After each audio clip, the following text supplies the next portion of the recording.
হামজা চৌধুরী কি খেলছেন?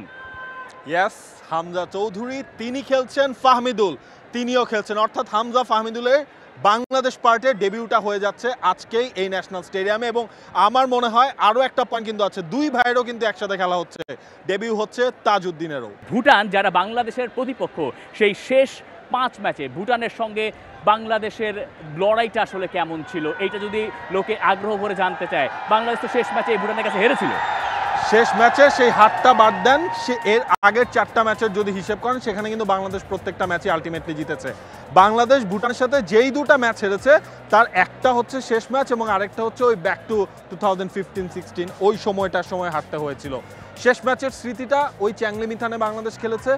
একটা জিনিস আপনি যদি খেয়াল করেন, ভুটান তাদের অফিসিয়াল ম্যাচ যত প্রতিপক্ষের এগেনস্টে খেলেছে সবচেয়ে বেশি ম্যাচ তারা খেলেছে বাংলাদেশের এগেনস্টেই।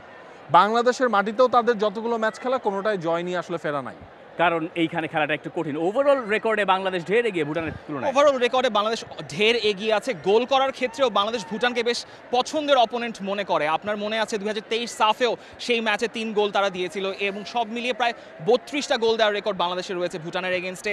12টা ম্যাচে জয়, 2টা ম্যাচে ড্র, ভুটান জিতেছে 2টা ম্যাচে। সব কিছু রেকর্ড হিসেব করলে বাংলাদেশ এগিয়ে থাকছে, কিন্তু একদম ইমিডিয়েট ম্যাচটার কথা চিন্তা করলে ওই চ্যাংলিমিথানের কথাই আপনার মনে পড়বে, যেখানে একটা জয়ের পর বা একটা হার নিয়ে চ্যাংলিমিথান থেকে বাংলাদেশকে ফিরতে হয়েছিল। সেই হারটার ক্ষত বাংলাদেশ নিশ্চয়ই ভুলতে চাবে। এরপর থেকে বাংলাদেশ পাল্টে গেছে এবং সম্ভবত আপনি টিম নিউজটা জানতে চাচ্ছেন। বিগ টিম নিউজ, বাংলাদেশে হামজা চৌধুরী কি খেলছেন? ইয়েস, হামজা চৌধুরী তিনি খেলছেন, ফাহমিদুল তিনিও খেলছেন, অর্থাৎ হামজা ফাহমিদুলের বাংলাদেশ পার্টের ডেবিউটা হয়ে যাচ্ছে আজকেই এই ন্যাশনাল স্টেডিয়ামে। এবং আমার মনে হয় আরও একটা পয়েন্ট কিন্তু আছে, দুই ভাইয়েরও কিন্তু একসাথে খেলা হচ্ছে, ডেবিউ হচ্ছে তাজউদ্দিনেরও। অর্থাৎ সাদউদ্দিনের সঙ্গে তিনিও থাকছেন বাংলাদেশের 11-এ। আপনারা কারো যদি এখনো সুযোগ থাকে, সময় থাকে, আমি জানি না স্টেডিয়ামের টিকিট কি সব সোল্ড আউট হয়ে গেছে, হামজার খেলা দেখতেও তো লোকে বোধহয় আসতে চাইবেন যারা মতিঝিল পাড়ায় আছেন, অফিস শেষ তো প্রায়। আমরা কিন্তু স্টেডিয়ামের বাইরের লাইনগুলো দেখছিলাম, সময় যত গড়াচ্ছিল স্টেডিয়ামের লাইন কিন্তু ততই আলটিমেটলি বড় হচ্ছিল। খানিক্ষণ আগে মমিন রোহনের একটা লাইভও দেখলাম, তিনি স্টেডিয়াম গেটের বাইরে ছিলেন, সেইখানে মনে করেন এই যে 4 নাম্বার গেটের লাইন অলমোস্ট পুরো মেইন রাস্তা পর্যন্ত চলে গেছে। আমার মনে হয় না মানুষজনের কাছে যখন সেটা পৌঁছাবে যে হামজা কিন্তু স্টার্টেই করছে, তখন তারা আর সব কাজ টাজ বাদ দিয়ে শেষ মুহূর্তে এসেও টিকিট কাটার চেষ্টা করবে। টিকিট আছে? টিকিফাইতে কিছু টিকিট আছে, তাই না? আচ্ছা, কিছু টিকিট নাকি আছে, আপনারা কেউ যদি আগ্রহী থাকেন প্লিজ দেখতেই পারেন। আর অবশ্য আমরা কি চাইবো যে টেলিভিশনে বেশি দেখুক নাকি?